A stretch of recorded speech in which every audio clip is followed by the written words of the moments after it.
பல காரியங்களை சொல்லுகிறார். அவள் மனசோர்வுற்று அங்கிருந்து போய்விடும் வகையிலே 3 முறை அவளை டிஸ்கரேஜ் பண்ணுகிறதை பார்க்கிறோம். ஓகே, ஒன்றும் பேசாதிருந்தார். நம்பர் 1.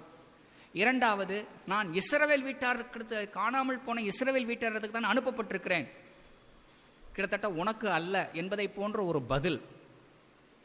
3வது, பிள்ளைகளின் அப்பத்தை எடுத்து நாய்க்குட்டிகளுக்கு போடுவது நல்லதல்ல என்று சொல்லி இயேசு கிறிஸ்து தொடர்ந்து அந்த பெண்மணி மனமடிவாகி எதுக்குப்பா அவரை பின்பற்றி வந்தோம் அப்படின்னு போகிற அளவுக்கு அங்கே நடக்கிறது.